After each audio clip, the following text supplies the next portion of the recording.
Great challenge for us to always sing of the goodness of God. That's a huge challenge.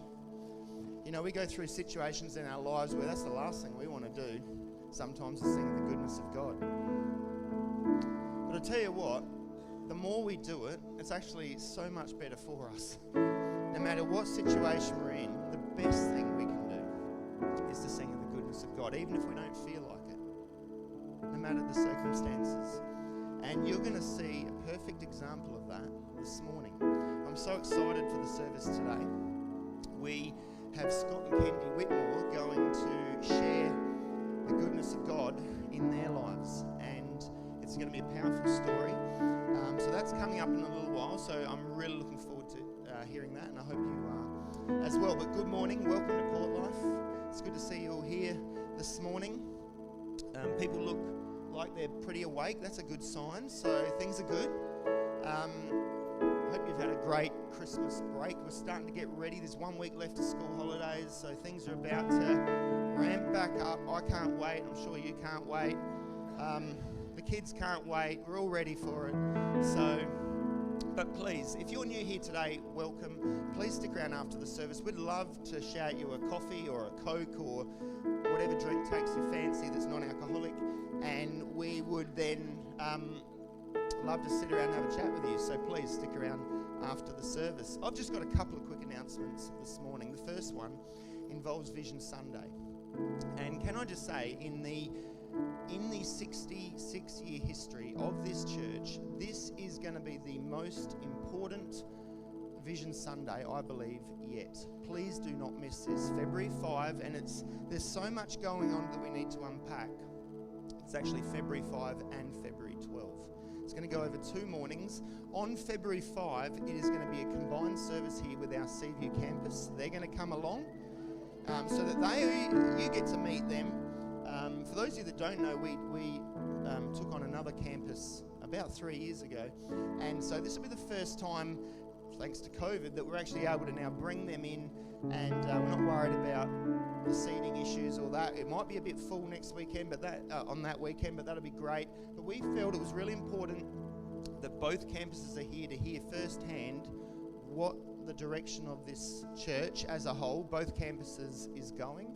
And so after that, we're going to put on lunch for everyone, so please keep that free. We're going to put on a combined lunch. I don't know how yet, but we'll make it work. So we'd love to see you here for that. If you consider this your home church, it's really important that you prioritise these mornings so that you can get a clear understanding of the direction that the church is heading. What I can announce this morning is that Breakout is finally coming in 2023. Now, for those of you that don't know, 3 years ago, about 4 weeks before COVID, I announced that we were going to start a Wednesday night service, and that was cut short pretty quickly, that idea, but we now feel the time is right. This will be 14 nights over the year. That is all. It's 14 1-hour nights. It's 3 nights in term 1, 4 nights in term 2, 4 nights in term 3, 3 nights in term 4. Each term, where it's 3 or 4 nights, is a short course. It's either a 3-week course or a 4-week course. And when you go to that night, there'll be 3 or 4 different options on the night. So you're not locked into a particular course, but you come along, there'll be about 10 minutes of worship and about 40 minutes of teaching, as well as a little bit of time of fellowship and questions and just exploring those themes. It's where we can go a bit deeper than a Sunday morning. So we would really encourage you to prioritise this. I look at it is we have no trouble watching a TV show for 14 hours in a year. Will we dedicate 14 hours to learning more about God over the year? It's just 14 hours when you break it down. But I think so worth it. We've got some awesome topics, and we've got some awesome speakers from within and with outside the church coming to deliver certain subjects. It's free. We're going to have supervision for kids aged 1.5 to 6. If you are in a situation, for older kids, they can come, have an iPad, and they can either... When I was a kid, I was dragged around by my parents, but it's amazing what you listen to even as a kid. When you're exposed to it, even if you don't realise there's things going into your head. So don't downplay that just having kids in the room can be a really powerful thing. So can I encourage you? That's the one thing I can mention this morning. Breakout is going to be starting on the 1st of March. We will have a thing coming up on Vision Sunday of all the dates, all the subjects. And in 2023, why not make it a priority to actually invest in your own spiritual growth, in just a bit of a theological education, if you like. But there's so many different options there. I'm sure there'll be something for everybody. I want to now also thank the church for their continuing to be generous in their giving. Thank you very much. Obviously, we have a couple of mailboxes at the back for those of you that know us, and you can always drop cash there. But we thank the church that most people now give online. It's been such a blessing in the last few years to be in that situation, to be able to do that. It makes it so much easier for the business manager, as well as it makes it safer to have less cash being stored here on a Sunday. So we appreciate everyone for all their generosity. These guys are not at all nervous. They've been so looking forward to doing this. But I'm so thrilled that they actually, when I asked them to do this, so they actually didn't take long to go, pretty much straight away went, yep, we'll do this. And I know this is not what Scott loves to do, but I think his story is powerful and well worth it, and so we thank them that they're willing to do this. So would you please welcome to the stage Scott and Kendy.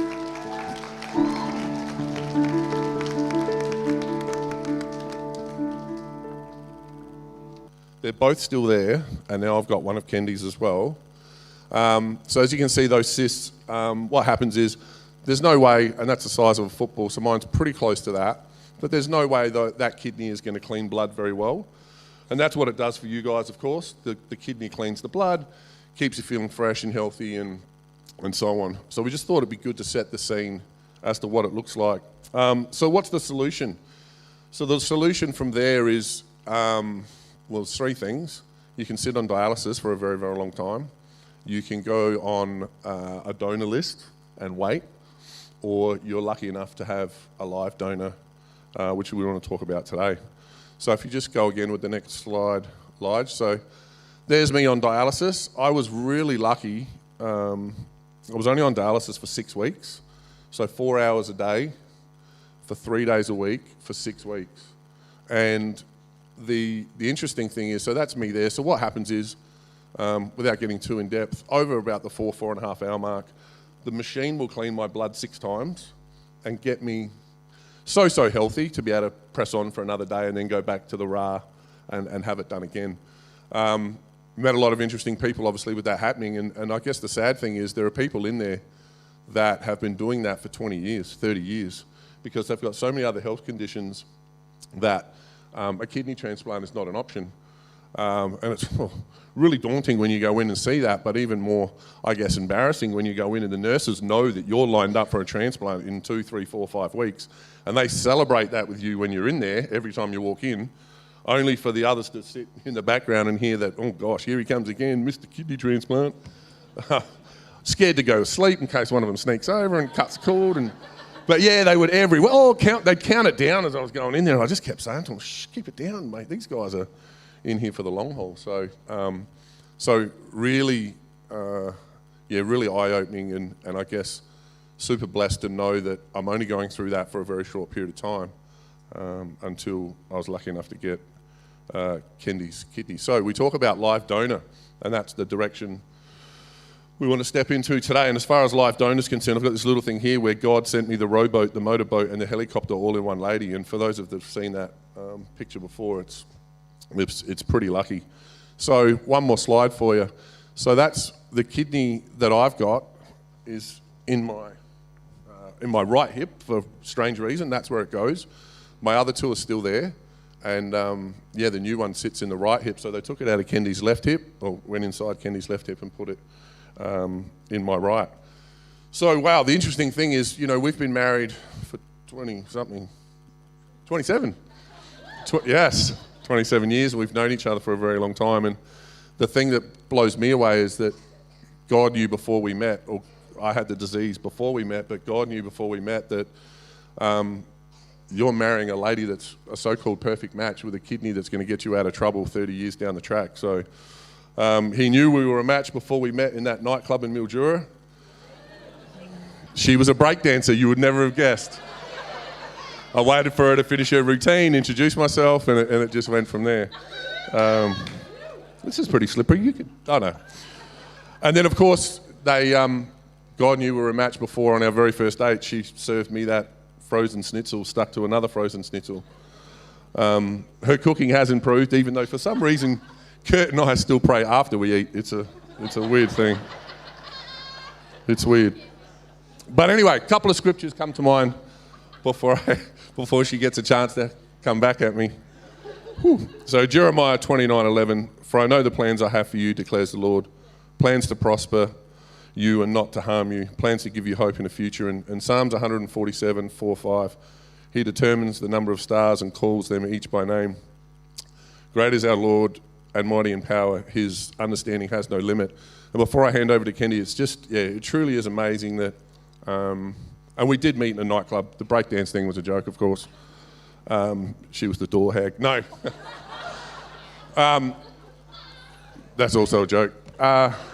But the book's real. Amazon, $12.78. To know that I don't have to sit on that dialysis machine for 20, 30 years and go on a live donor or a deceased donor list, which my father had to do, and he had to wait for 5 years. So he had that machine at home in a spare room for over 5 years, and my mum would administer the dialysis for that period of time. So I'm truly blessed and lucky to be in a position that I'm in. All right, over to you. Okay. So we've sort of split up the story in 4 parts. So we've got the lead up, the invisible stage, the surgery stage, and then the follow-up. So just so that you know, we're going to go back and forwards a bit. So in December 21, God told me that I would use everything I've learnt in the last 20 years. And if you know me, we've got a very close relationship, myself and Jesus. In the last 20 years, I've learned a lot about myself and other situations. So when he told me that, I just sort of went, okay, whatever, Jesus, I don't think so. But let me tell you, I've used every single verse, every revelation, every single thing that he has taught me in this last year. Now, something that's really a chapter that's been really special to me is Psalms 23. The Lord is my shepherd, I shall not want. He leads me down green pastures, and he leads me beside still and restful waters. He refreshes and restores my soul. He leads me in the paths of righteousness for his name's sake. Even though I walk through the valley of the shadow of death, I will fear no evil, for you are with me, for your rod protects and your staff guides me. You prepare a table before me in the presence of my enemies. You anoint and refresh my head with oil. Surely goodness and mercy and unfailing love shall follow me all the days of my life. Now, so that really has come to life for me, and I'll explain it a bit later how all the verses join, and it's very exciting. I get very excited about it. But so all the testing, it was very emotional, spiritually and physically in every aspect. The specialists were really, really big on coercion. So if Scott was bribing me, or if there was any threat, they were really big on it. They're like, listen, behind closed doors, as soon as you tell us you don't want to do it, we can stop it. Like, they were really, really big. And even right before, they're like, you've got till surgery to say you want out. So they were really big on that because it's quite a big concern here. It happens a bit. The other thing they were very confronting, I suppose some of the truths were very confronting, was you can't save your kids. So if anything happens to my kids, I can't give them a kidney. So I can't do that. So that was very confronting. The other thing was there's nothing wrong with you. So you're deliberately putting a healthy body into surgery that it might not go well. The last one that I struggled with as a mum was I was deliberately putting my kids in a situation where both their parents were having major surgery on the same day. So I really struggled with that. And then I remember it was quite overwhelming, and I remember speaking to Molly, and Molly was like, well, it'd be more of an issue if you weren't going to give it to Dad than if you are. So, and Kurt was oblivious to that was even a thought pattern. So he was like, oh, whatever. So that worked well, but yeah, I found that really, really hard. Hang on, look. And leading, so some of you may know me and may not know me here, but I like to be in control, like to be organised, like to have lists, like to know what's going on. So for this, as soon as they're like, you could be a match, I'm like, right, I'm organising all of this. I've got this all set out. This is how it's going to work. This is how it's going to happen. And then I'm like, okay, Kendy, you're not in control. So I basically had a conversation with God, and I'm like, this is how it's going to go. I said, God, so there's two sorts of matches. There's a DNA match, which is a lot higher. And then there's a spousal match. So it's not as high, but you can have a higher spousal match. So I said, God, this is how it's going to go. If I'm the highest spousal match possible, I know it's you. If I'm a medium range, like if I'm a match but not a great match, I have to choose to believe that you have a better plan. And I have to trust your process and you have something else down the track. I'm not in control. So that was really hard for someone like me who likes to be in control. And throughout this whole journey, I've had lots of conversations with God saying, I know you can heal him right now. You can heal him from polycystic kidneys. You can do it now. I'll speak of your name forever if you do it. Like, I know you can, but I know I have to trust the process, and I don't know why he hasn't. But I know you can, but I'm going to trust the process. So we've had those conversations continually. That's back up to you. Thank you. I guess the big thing is living with this disease or whatever it is, it really is invisible. And obviously a lot of people are going through some stuff that you can't see. So I've been very conscientious over the years as the kidneys have grown to 21 and 19 centimetres. My stomach is obviously getting bigger and bigger and bigger. I've got some skinny legs and skinny arms, but the stomach just keeps getting bigger, and diets and exercise didn't really do anything. It made my legs skinny and my arms skinny, but that stomach was really just growing and growing, and I see it out there, and I'm scared to go up to people that look a bit like me and ask them if that's the case. But just really copped some comments, I guess, from people, especially at work where you see the same people every day. And I remember a lady came up to me and rubbed my belly one time and asked me when the baby was due. And I thought to myself, if I'd have done that to her and she'd gone to HR, I'd be at Centrelink before you could blink. But, I'm not that kind of person, and I certainly didn't go and complain about it or anything like that. Actually, she lives not far from here, so we moved her to the Murray Bridge office just to get back at her. No, that's not true. And then obviously very conscious the way I stand in photos and, jump at the back and, conscious of my posture and different things as well. So I really only explained, it's really hard for someone to say, oh, geez, you put on weight. Yes, I've got a kidney disease called polycystic. You just don't go into detail because it's really just not worth it. You just suck it up and move on. Which is, I give the glare. I'm just like, She wants to smash him, but what are you going to do?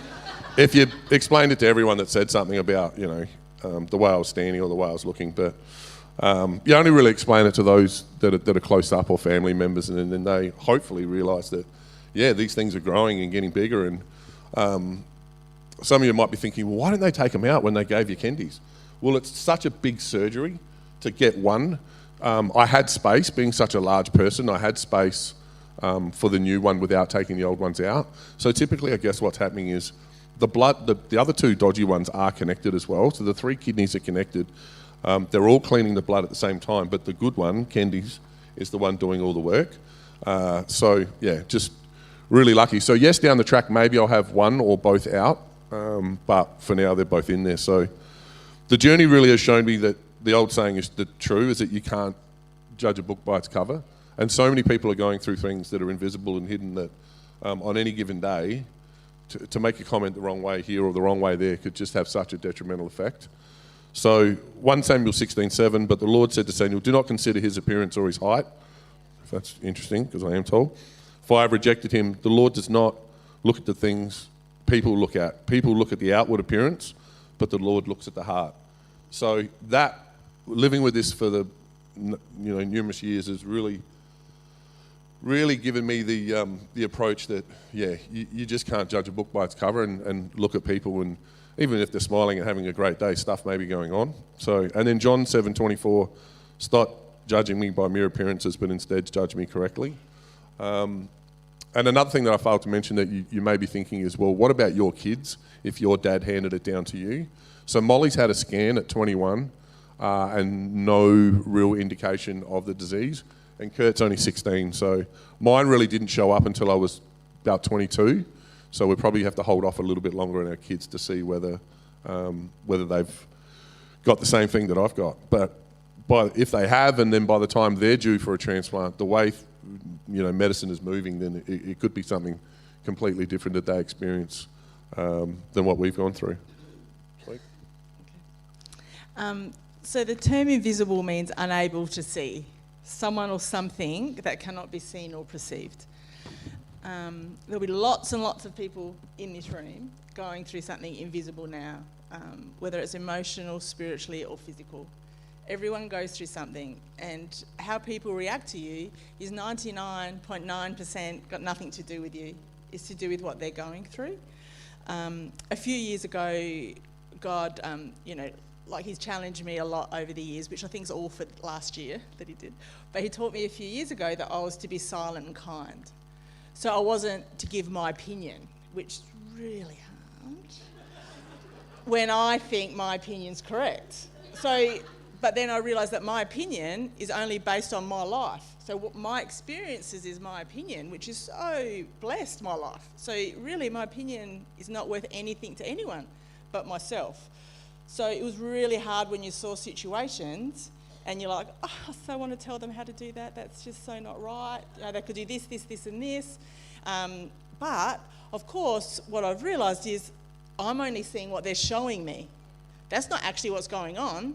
That's just the side effect that they want to show me or what they're willing to share. That's probably not even the issue.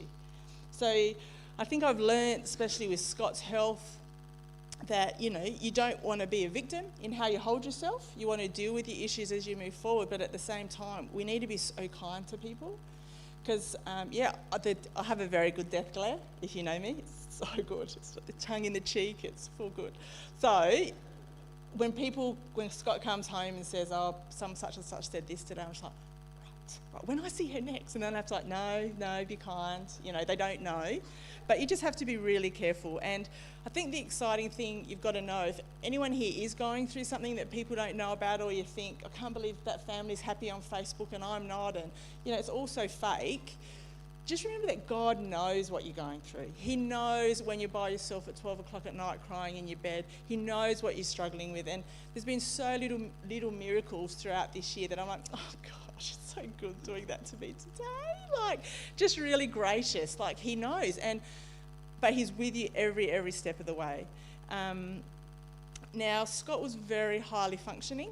So what you see now has not been here for 18 months, 2 years. His personality, it's just been very blah, very fogged all the time. He would come home from work and he'd be so highly functioning, being good for everybody, that he would crash. Either he would shake to the stage where his body's shutting down, get a chill, be really foggy, sleep. It would take Kurt and Scott about a week to watch a movie. They'd start watching it, then he'd be snoring and he'd be asleep, so Kurt would pause it, then the next night they'd go again and again. Just couldn't stay awake. There were lots of symptoms that no one saw. I'm just going to read you a journal entry. I love journaling, but I'll just read you one of the journal entries I wrote throughout the year. So the last few days, I'll take my glasses off so it's a bit clearer. So the last few days I struggled with Scott's health. I know he doesn't have the ability to be who he used to be, but it's really annoying when he is home but not present, as he's in a brain fog. He's totally unaware unless I bring it up, and then I sound so whiny. I also need to work on me as I'm having a major operation, but I'm finding that hard as he is so important to me and needy. I feel like I am doing both parents' roles due to Scott being unwell.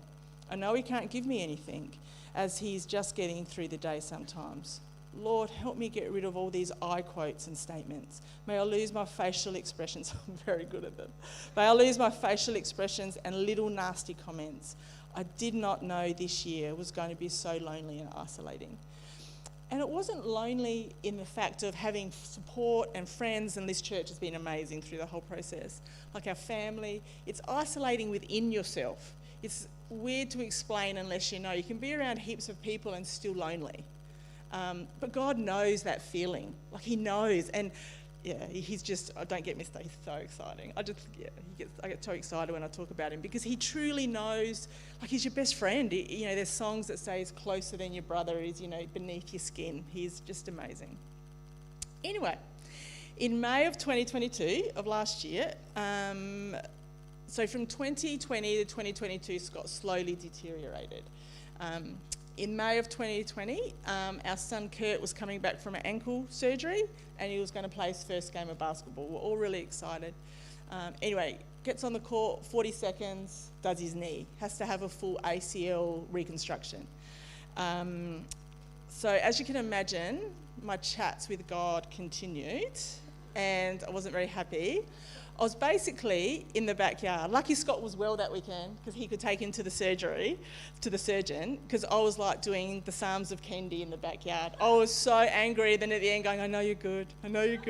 But I really struggled. And this is one of my journal entries on the 3rd of May. Lord, you told us today Kurt needed a knee reconstruction. Another year out of sport. So upset for him. Too many emotions to journal, not sure why this would be part of your plan. It just seems so cruel. But I know you're good, and I know you know his name, but I still just don't get it. I'm so heartbroken. Never felt like this before. There is too much this year I'm not in control of. You said your plans were bigger than we can see, so I have to choose to believe that. I do feel like King David in this season, not happy, struggling, not understanding, is how I seem to start all my journal entries. But then, God, you always come. I need to continually look to the truth. Jesus, God's promises, not to what's true, as circumstances are sucking right now. It is a decision to follow and trust Jesus. Definitely not an emotion, as I am not happy with your planning at the moment or your timing. Love you, Kendy. Once again, I had to trust in God's process. I didn't see how this is a good thing. Why would this happen? But I had to trust that God's good and his outcome's in his hand. I just have to trust his process.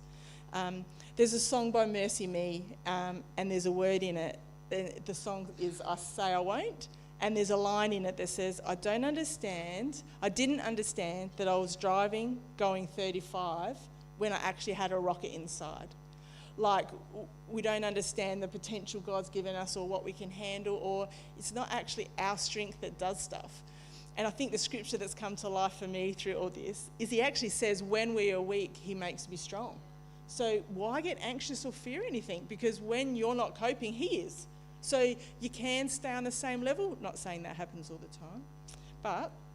And another thing that he's brought to light is when we're actually in Psalms 23 and we're walking through the valley, he never lets us walk through the valley unless we get verse 2, which is that he's sustained us and he's told us what we need to know. And I think the exciting thing is in verse 3, when he actually says his path of righteousness, and then he goes you into the valley, you're still on the same path. You're not off the path. It just looks different and it's a bit wobbly. And, Kurt sent me a Snapchat the other day, and it was a picture, Snapchat, TikTok, something. And it was a picture of our goals, and it has you at the beginning in a straight line with a tree, and then it was another straight line and the finish line, where actually your path is like this and then up and then down, but he's still with us. Like, it's just amazing. Like, at the moment, I feel like I'm in verse 6, like, surely goodness and mercy will follow me all the days of my life. Like, life's awesome. I'm still in awe of what he's done, but at the same time, I know I'll be back at the top again. And it's just the circle of life, Psalms 23. But he's with you in every single verse. He's got us. And I think I've realised I'm not in control, which is really hard once you realise that. I'm not in control of Scott's life, Kurt's life, or Molly's. But I know God knows their name. And my only job is to pray. So, yeah, and he'll answer. So, yeah. So the week leading up to the surgery, so for 2 weeks they make us stay at home and isolate COVID, etc. So we're both at home isolating, and then sure enough, you've seen the picture, one of those cysts, 2 of them on the left-hand side and one of them on the right-hand side, both burst. So extreme pain, off the hospital for that, and then we check in and they get me under control as far as the pain's concerned, but so many different doctors and interns and specialists and surgeons running through the place. No, you'll be right. The surgery will go ahead Friday.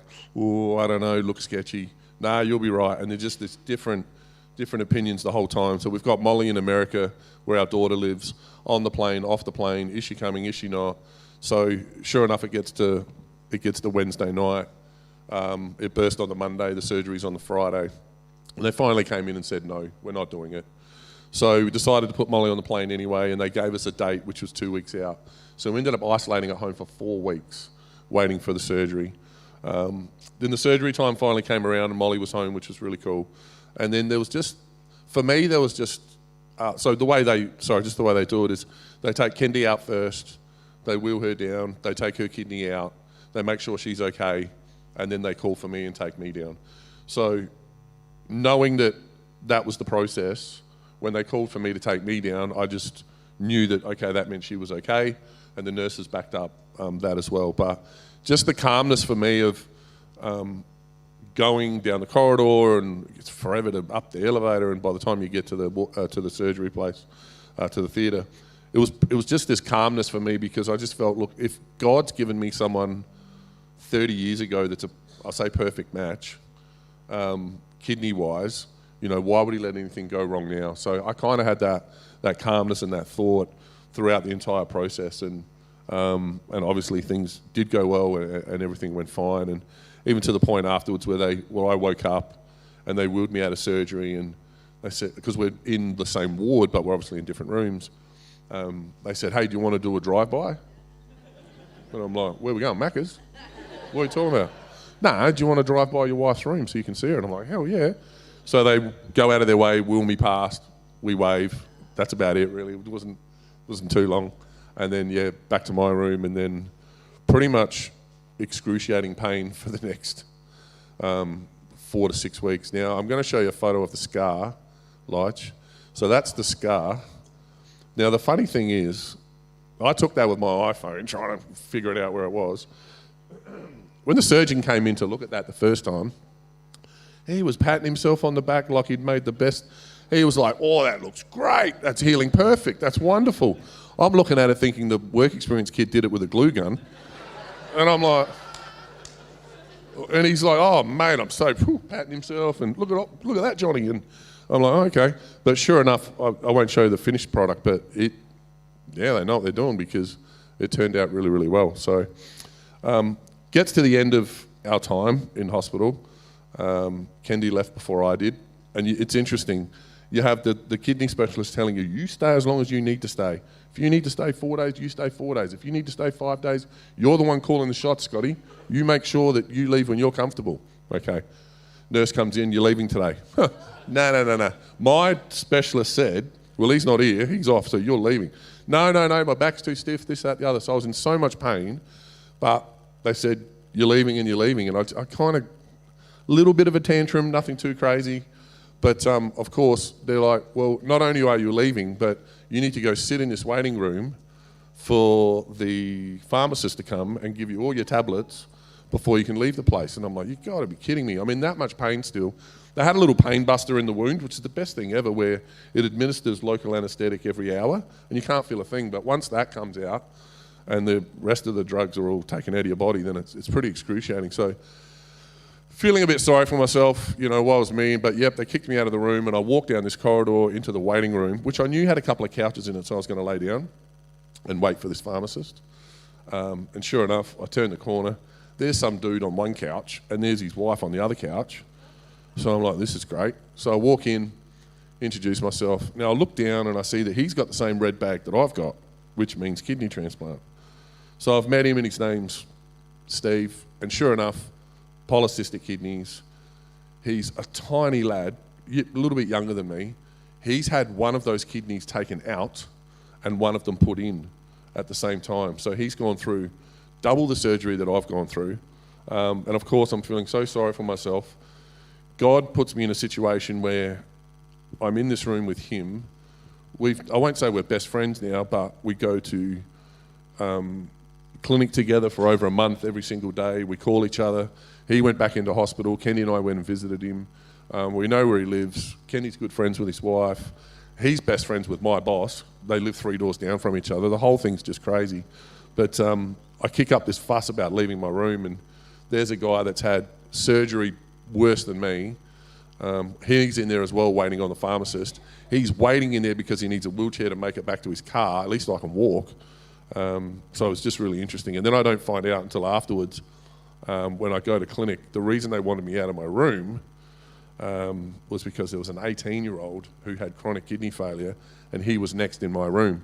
Now, I didn't meet him until we made it to the clinic a week later as well. So, yeah, just interesting that I made friends with these 2 guys, and I'm the one feeling sorry for myself, kicking up a fuss when God's in the background obviously going, mate, you need to go because we got an 18-year-old that needs your room. And yeah, it just reminded me of the song Waymaker. Even when I don't see you, you're working. Even when I don't feel it, you're working. You never stop working. And Proverbs 16:9, the heart of a man plans his ways, but the Lord establishes his steps. So really learn a lot around, being selfish and worrying about myself during that 1, 2, 3 hour period of me having to leave the hospital, where I never would have met Steve, and this 18-year-old's probably sitting in a corridor somewhere waiting to take my room in who knows what kind of pain. So, Scott makes the cancellation of surgery sound so fine. Just isolate for a month. 4-week holiday. It was easy. Anyway, so we had a week before surgery. I'll give you my version of it. Right? I had a week before surgery. Right? It'd been on the cards for a year. I had schedules. I had Linda Smith picking up kids. I had everything organised. I had my rosters. I had my schedules. I was just so organised. Anyway, the Sunday night before, Scott goes, "Oh, my kidneys are a bit sore." I said, "You're right. Pray for peace. Pray for peace. Everything will be fine, Scott." And we went to sleep. Well, Monday morning we wake up. He goes, "Nah." As I think they're going to burst. I said, no, you'll be fine. He goes, no, they're going to burst. So to get in the car, make sure he doesn't, faint on the way there or pass out. He's in so much pain. I'm hitting every bump possible. But anyway, we get up there. Surgery is meant to be on Friday. Like Scott said, all the specialists are coming in going, no, surgery's still happening. And I'm thinking, he's on endone every hour. His heart's not in rhythm. I'm like, are you kidding me? He can't go in. So Wednesday morning, very clearly, I'm in the shower. And I'm like, God, listen, I know you can heal him, like I've said before. You can heal the cysts, you can settle him down, and surgery can be Friday. But I'm telling you, how he is now, unless you heal him, I'm really stressing about surgery because I know that God knows that I signed a stat deck 2 weeks before saying, if the kidney comes out of me and something happens to Scott, they're not putting it back in me, and I'm blessing another family that I don't know. So Scott's not getting it. So I'm like, I really don't want this, but God, if it's meant to be, it will be, and you're in control. So I remember saying, God, and I need to know today. Wednesday's the cutoff. I can't keep doing this. I've got to know today, is it happening or if it's not? Anyway, as you know, it was cancelled. And I was really peaceful with it being cancelled. Even though I cried, I've never cried so much that week, but I wasn't fearful or anxious. I was just sad. It was just sad, and he was so crook, and yeah, it's not nice going to hospital every day. So, but I was like, that whole 2 weeks, I was like, you will be done, you're awesome, God, thank you. And it was amazing, but emotions are really real. Really real. So then it was cancelled, isolating for another 2 weeks. I mentioned to Scott and Kurt the other day that I reckon we could do an RV holiday now. Like, we've been together that long, but Kurt's not a fan. Kurt's like, no, it's not happening. Scott's snoring's too bad. But now, the Wednesday before surgery 2.0. All right, we're like, right, this is it. God, you've still got us. So I dropped Kurt at basketball, and I was on my way home, and I'm like, you will be done. And then it just hit me. It's like, I can't say that. I can't say you will be done anymore. I can't say it. I don't know what your will's going to be, and I need to know. I don't want what you want. I want it to be a success. I want Scott to be well. I want all these things, and I'm just like, there's all of a sudden anxiety just flooded me. I'm in the car going, I can't say you will be done. And I was feeling really bad, and then I heard like a little silent voice, God say, Jesus say, quote Philippians 4. And Kendy being Kendy, I'm like, not the time right now. I don't need to be quoting that right now. I'm going through something. I'm not saying it. I've quoted it so many times over these last 20 years. I know what Philippians 4 says. I'm not saying it. Anyway, and then it's like, Kendy, say Philippians 4. I'm like, oh, whatever. So I'm like, all right, be anxious for nothing. And let all your requests. And then I just stopped and it was a light bulb moment. I'm like, oh, he wants to know my requests. He wants to know what I'm feeling. He wants to know what I want. So I'm like, all righty, here we go. I want Scott to be well. I want Scott's surgery to go well. I want my surgery to go well. I want Kurt and Molly to be together on the day. I want all my family together on the day, which they were, which was awesome. I want it to be a success, and I want our journey, because you haven't healed him, which I'm at peace with. You haven't healed him. You've gone through all this. It has to be for good. You have to have a reason behind it. Okay, that's my requests. And then instantly, I just had peace from the Wednesday night. I was like, oh, it was so good. And then Thursday, I went into dialysis. You were dialysing on the Thursday. So I went in with Scott before he had his surgery, left him in there the Thursday night, went home, went in Friday, had surgery. It was just so weird. The peace was truly beyond my understanding. And then often what I do at night is, I'll put out my right hand and then I grab Jesus' hand and roll over to sleep. It's just a little thing I do. So before surgery, I just was like, grabbed his hand. And then that's the last thing I remember. And then I remember waking up and it being done. And you're just like, he's just so faithful. And like Philippians 4 was my mission statement for many a year. But he knew that I hadn't heard that word. He knew that I needed that.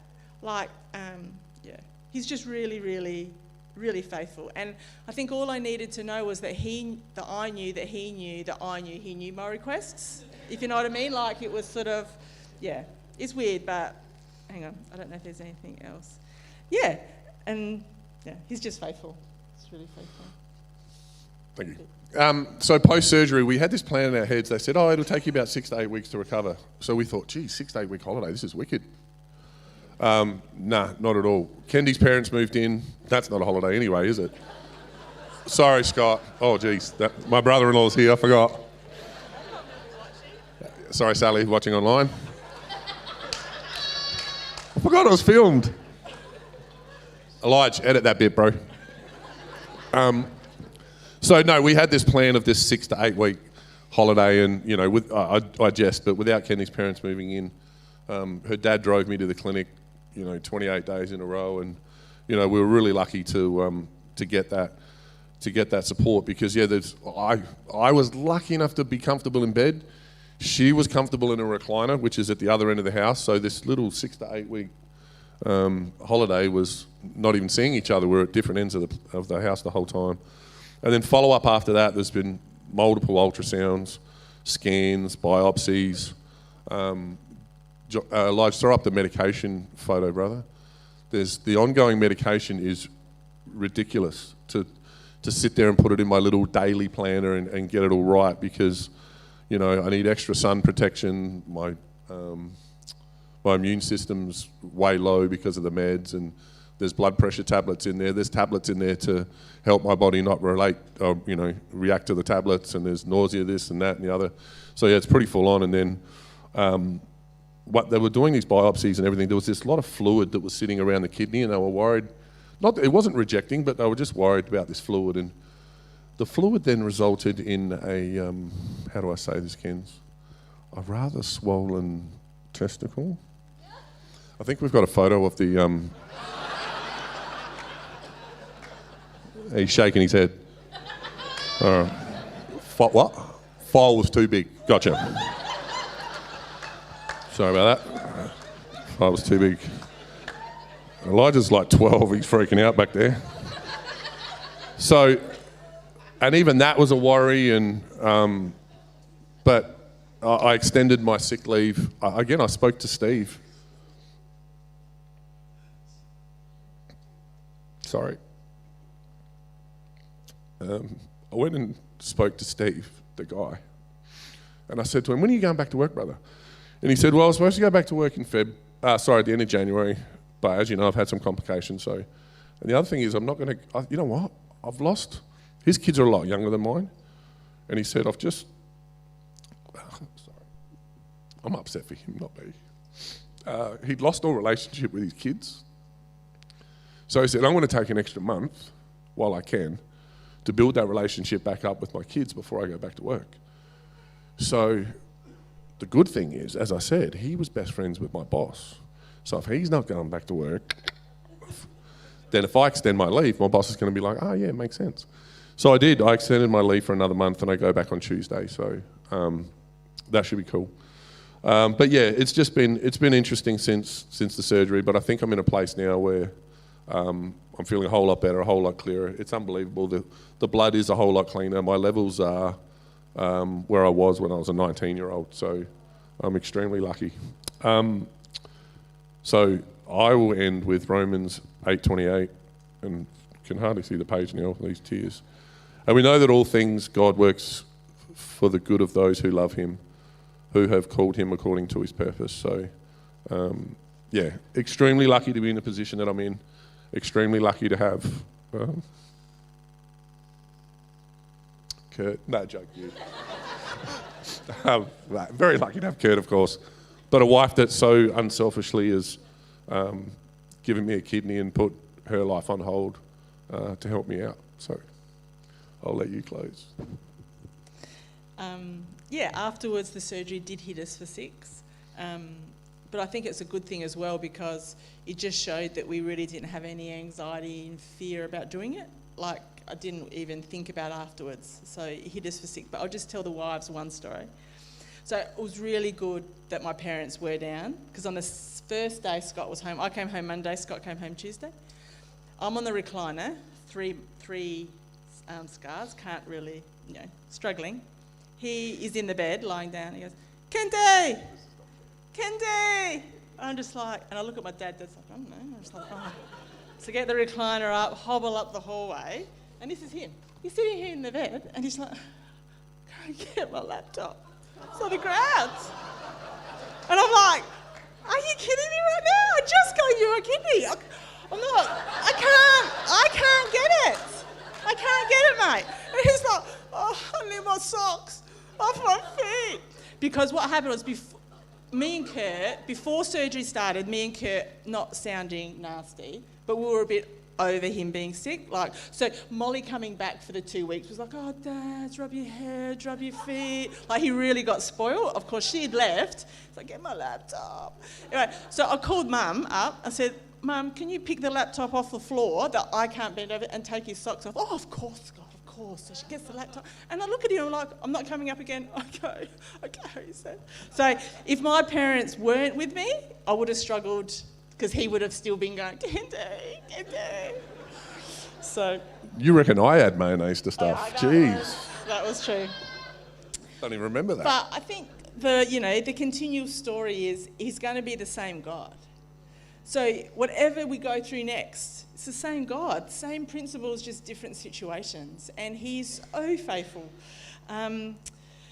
And look, there were a lot of mountain moments this year as well. Like on the top, like Molly was able to come home from surgery and she was here for 3 months instead of less. Kurt told me a God moment he had that I was just so excited about.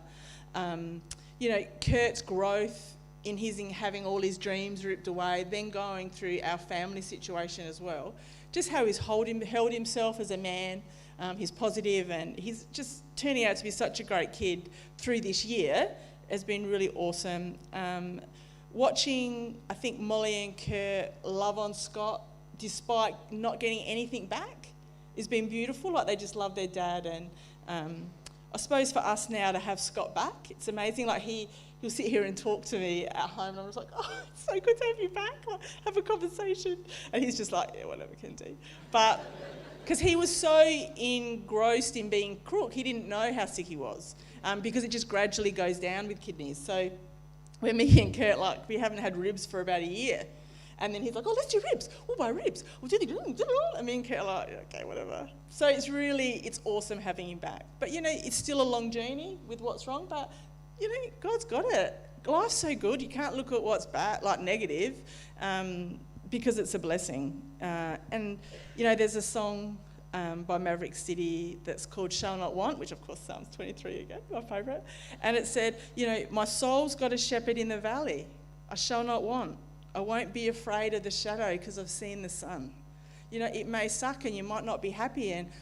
But I just encourage you all, whatever you're going through, run to God. Don't run away from him. Yell at him, get upset with him, but he's going to give you the answer to get out of it. You've got to run to him, not away from him. And there's one of my favourite verses is Genesis 8, and it just said, "And God remembered and thought kindly of Noah." So God knows my name, and he thinks kindly of Kendy. Like, how nice is that? So that's true for everyone. You can put everyone's name in that verse. But I think what we've realised is we're not in control of the outcome. We've got to trust in his process. We make plans for tomorrow, but really tomorrow is just my imagination because it's not true yet. But I choose it to be good. I choose to think I'm going to have a good tomorrow. And we have lived, and we will continue to live speaking in the name of Jesus. Even when we don't know why something's happening, or, just on your knees going, "God, I don't get this, I don't get the process, but I have to trust you." One of my favourite songs, if you know me, I have songs for everything. And my main song for this year was "You Hold It Together" by Maverick City. And I'll just say a few of the lines. It says, "On the mountaintops you stay the same. On the valleys low you never change. God of my future, God of my present, you're the God of my future. You write my story, you hold it all together. You are the Alpha and the Omega. You are the middle, you hold it all together." So we choose life every day, because joy comes from Jesus, not our circumstances. And so many little miracles he gives us every day if we just look for them instead of looking what's not right. And there's a quote that I love that says, "Don't wait for things to get easier, simpler, better. Life will always be complicated. Learn to be happy right now, otherwise you'll run out of time." Because every day is a gift, and Jesus wants the best for us. It's just, he's good. He's really, really good. That's it. So thanks for listening.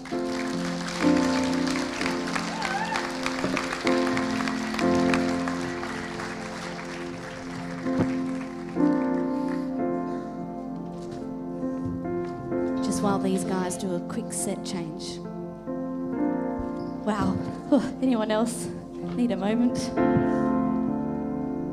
When I was speaking to Kendy, I'm going to let Danielle through this week and last week, I said to her, "Kendy, what songs have related?" And as you heard, Kendy's got a lot. But she said to me, the essence of this is he's still the same. He's still the same God. No matter what circumstance we're in, the God of the Old Testament, of the New Testament, all these things we read, he's still the same. And as we end this morning, let's stand to our feet. I don't know where you're at today, but let's call out to him. Call out his name. He hasn't left you in your circumstance. He is with you every moment. Lift your hands in surrender, lift your hearts and your eyes to the heavens, and fix your eyes on Jesus as we worship.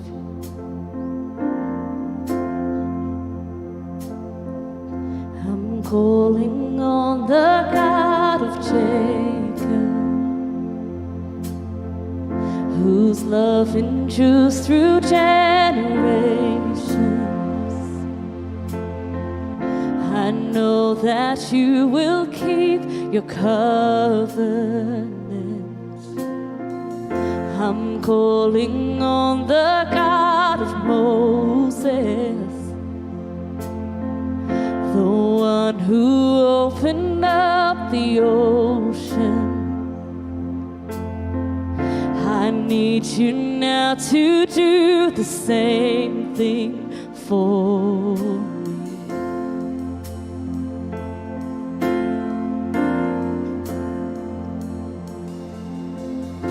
Oh God, my God, I need you. Oh God, my God, I need you now. How I need you now. Oh rock,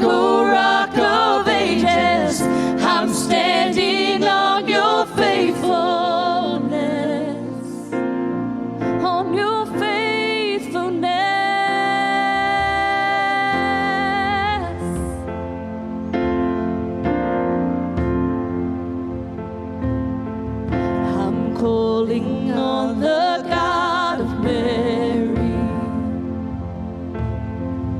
whose favor rests upon the Lord. Oh, we know with you, I know with you all things are possible. We call your name. I'm calling on the God of David, who made a shepherd boy courageous. I may not face Goliath, but I've got my own giant. Oh God, my God, I need you. Oh God, my God, I need you now. How I need you now. Rock, you're the rock. Oh rock of ages. I'm standing on your faithfulness. On your faithfulness, oh my God.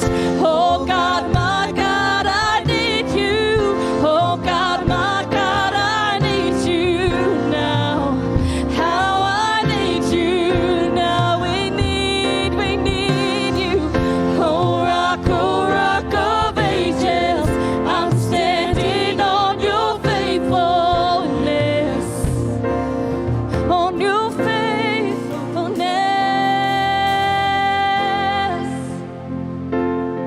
We stand upon the rock beneath us. You are for me. You are for me, Jesus. No matter where, oh, you see me. Oh, you see me. Oh, you see it all, Jesus. In my sorrow, Jesus, you see it all. You see it all. You heard your children then. You hear your children now. You are the same God. You are the same God. You answered prayers back then, and you will answer now. You are the same God. You are the same God. You were providing then. You are providing now. You are the same God. You are the same God. You moved in power then. God, move in power now. You are the same God.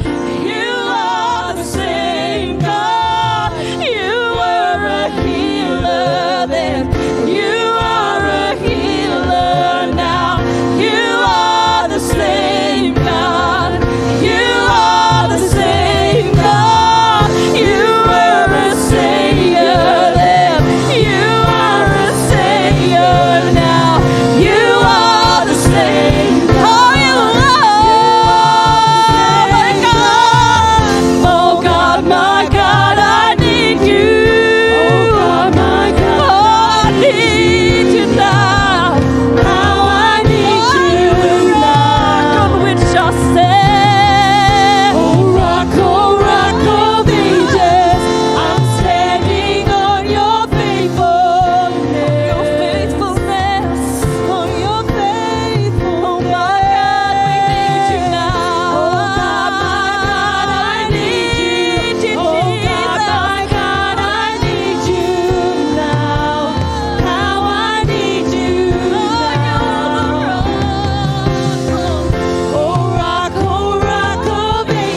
You freed the captives there. You're freeing hearts right now. You are the same God. You are the same God. You touch the lepers there. I feel your touch right now. You are the same God. You are the same God. You are the same. You never change. You never change. Oh, you are. You are for me. You never leave me. You're the same God. You're the same.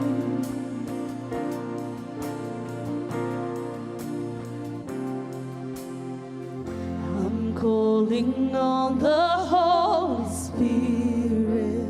We need Almighty river, come and fill me again. Come and fill me. Come and fill me again.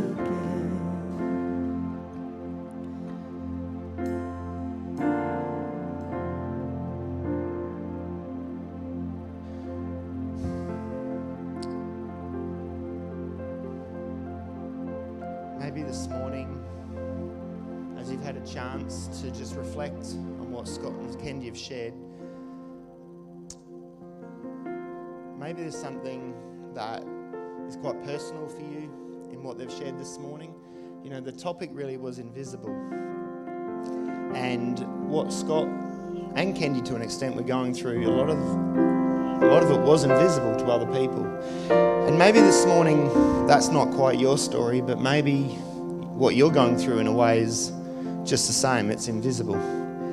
To other people, they see you smiling, or, you know, they hear little bits of the story and they make a decision on what you should be doing and what you're doing and what you're not doing.